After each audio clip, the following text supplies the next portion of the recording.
Hi guys, welcome back to Mama Bear's Kitchen. Now, today, as I've just told your children, we're not making edibles. We're going to make Play-Doh. Now I know a lot of you out there probably already know how, but for those that don't, Play-Doh, homemade Play-Doh, is probably one of the most sensory therapeutic things that you can do with your kids and grandkids. Or for yourself if you're really feeling stressed. Really good to play with. So first off, I'll show you the ingredients.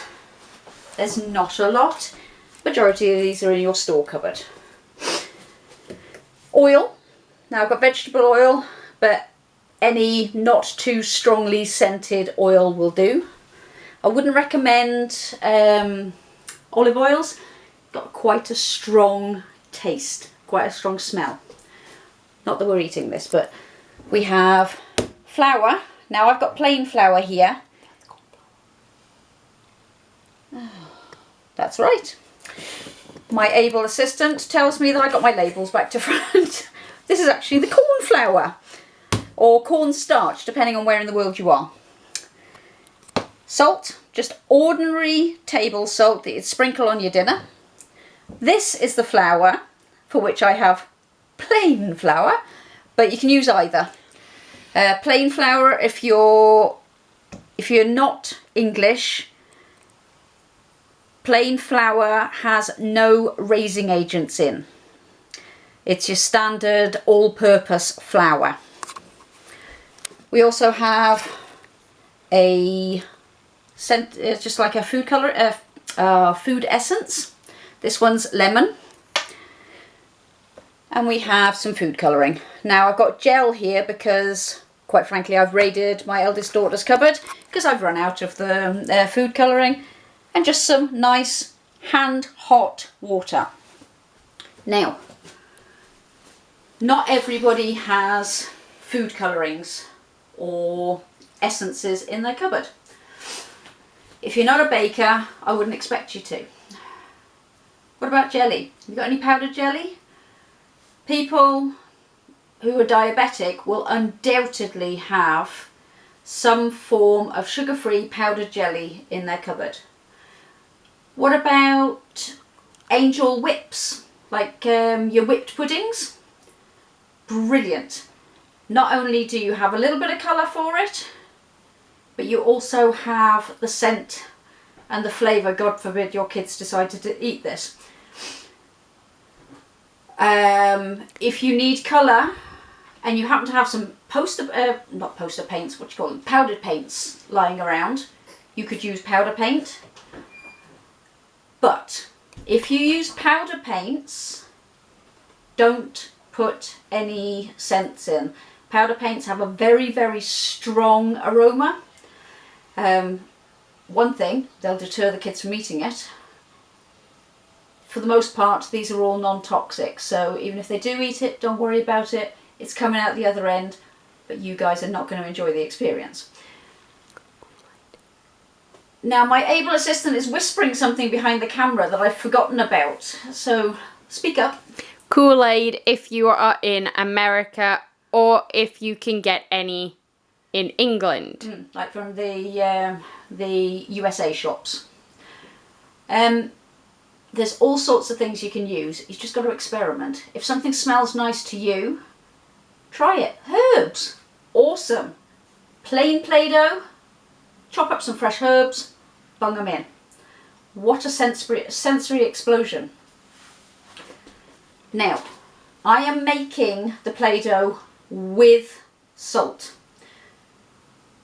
Please, if you have children under the age of 2, don't use salt. They will automatically explore with their mouths. Taking the salt out isn't an issue. It's used as a preservative, it just keeps it that little bit longer. But when I say a little bit longer, I'm talking a few days. Storage for the Play-Doh in a bag, in an airtight tub, straight into the fridge. It'll keep for a week. Gets a bit sticky, just use more flour or corn flour to sort of absorb the water. Okay, let's get cracking. Now, I've taken off my wedding ring. Very good reason. because this is going to get messy.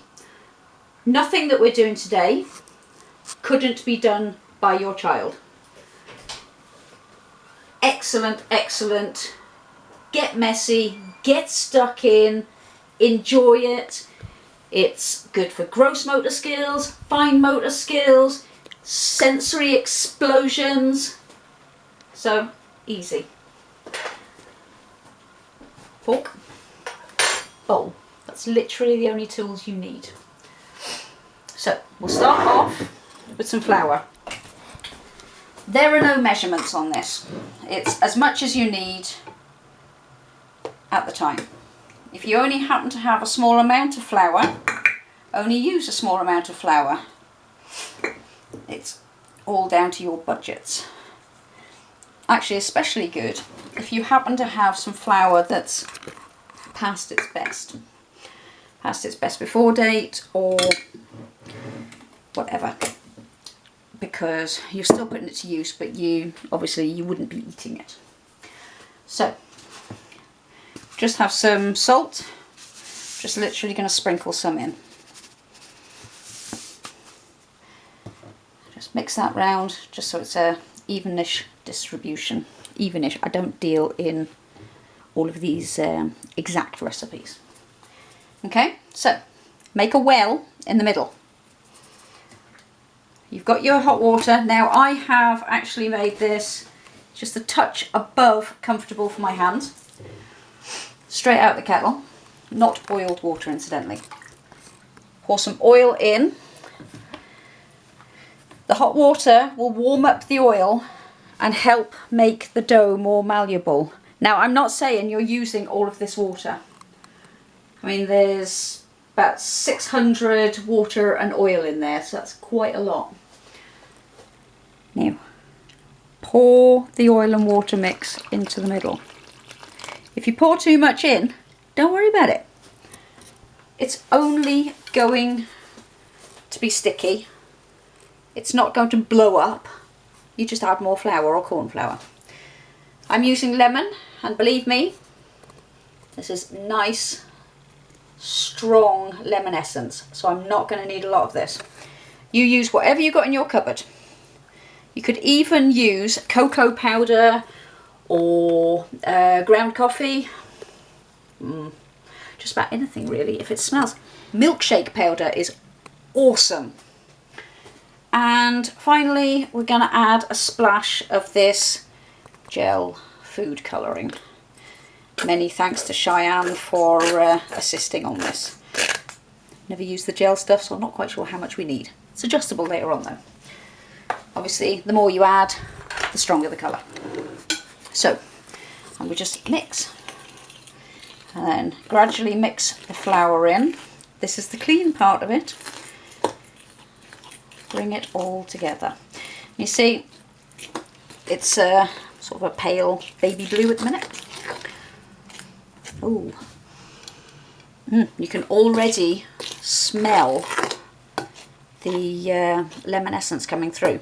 But because I love a good strong scent and colour, I want this to pop.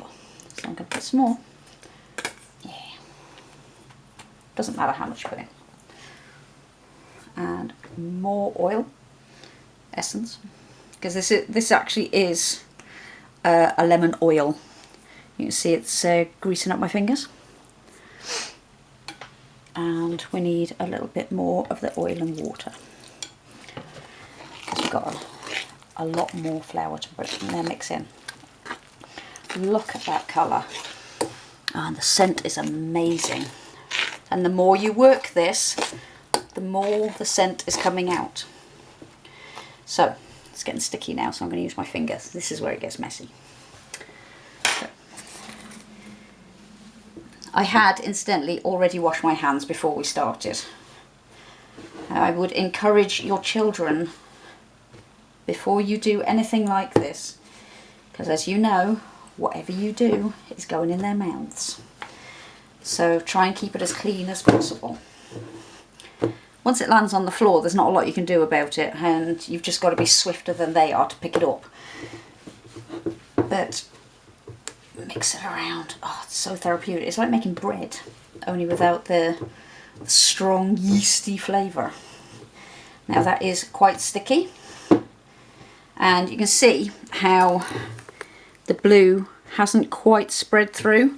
Don't worry about that, because we're going to be working it. Oh wow. Now I might actually add some more of the lemon essence later.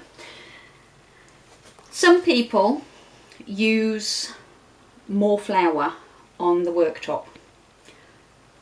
That gives you, it does dry it up and give you a nice dry outer, but I like using corn flour. When you use the corn flour, it actually gives you a silky texture. And right now, that's quite lumpy bumpy. What you're looking for is something like the baby's bum, nice and smooth. So it's going to get messy, guys. Plop it on. Oh, I got the kid. Marvellous. So spread it about. You can see how it gives the counter a good glossy non-stickiness. So we're just going to grab this out. I've got flour on my hand, so it makes this, not flour, corn flour on my hand, so it makes it a lot easier. Oh, look guys, ready for the plop? Plop. Love making Play-Doh. So, incidentally, if you're watching this and you're going, ooh, do you know what? I've got nothing for them to play with the Play-Doh with. Of course you have.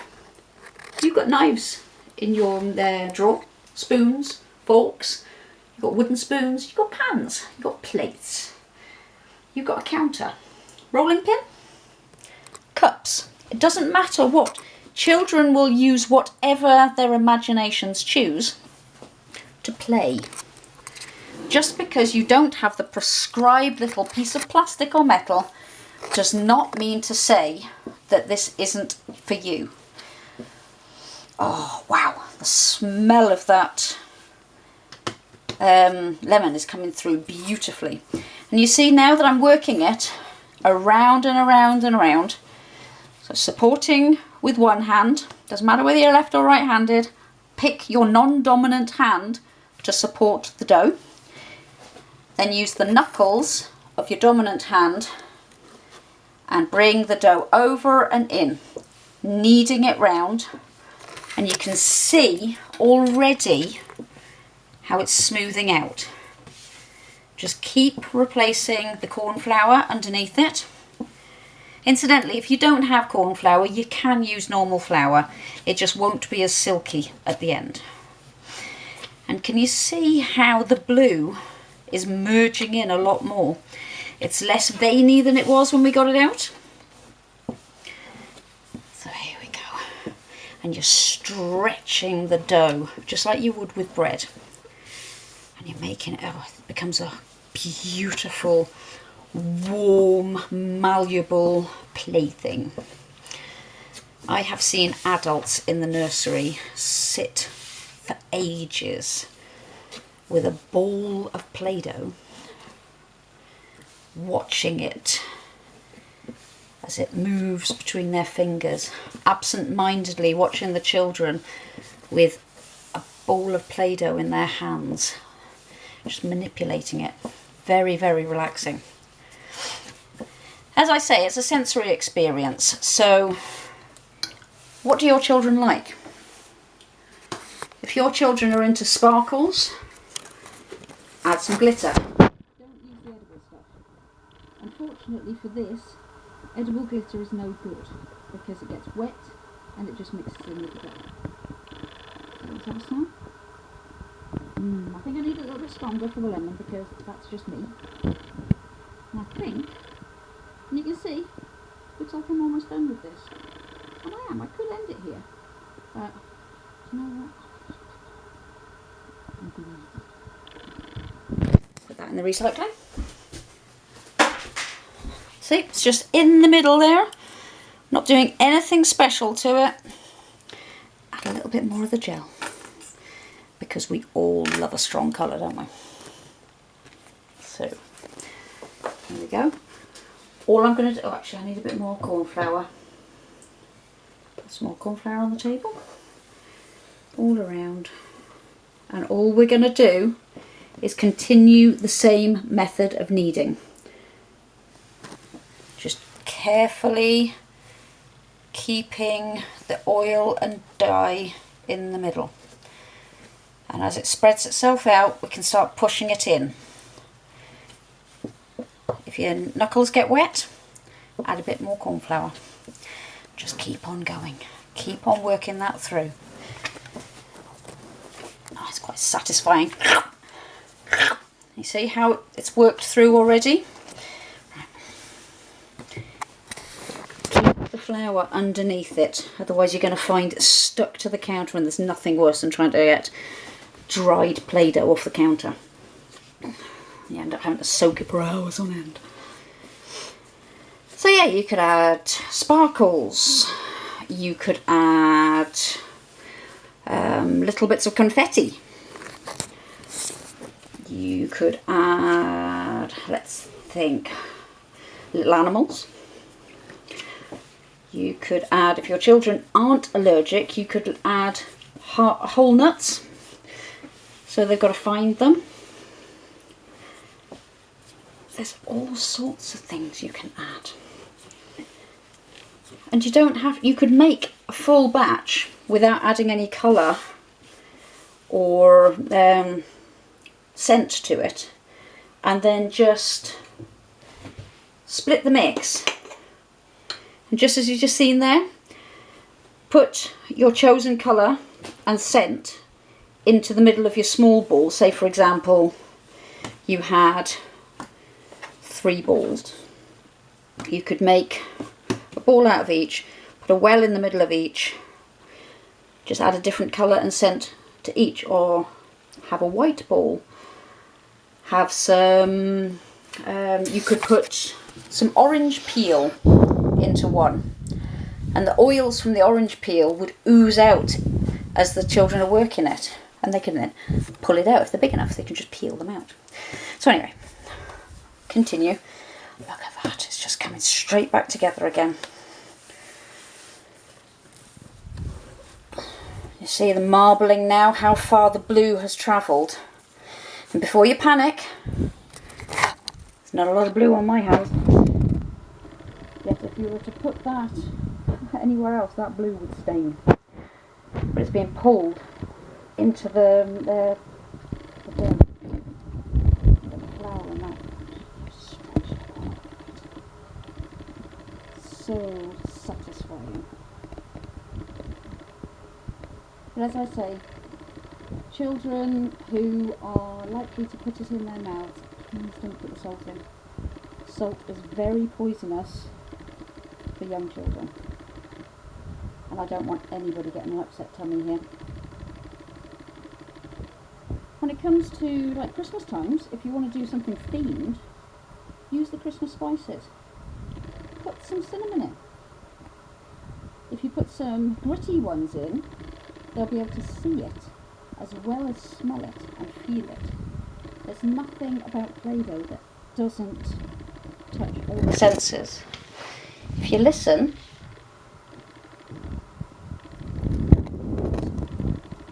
hear how my fingers are pulling out of the dough. Oh look, bubbles popping. What's the feeling?